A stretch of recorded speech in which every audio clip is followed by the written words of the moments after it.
എല്ലാ അമ്മമാരും ആനിയെ പോലാണോ?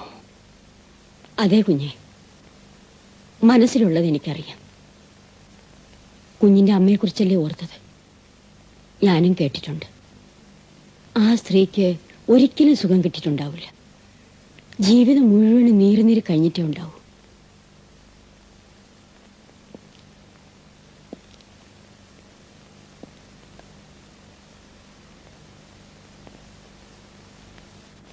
ആനി മോനെ സ്നേഹിക്കുന്ന പോലെ മാഗിക്ക് എന്നെ സ്നേഹിക്കാം.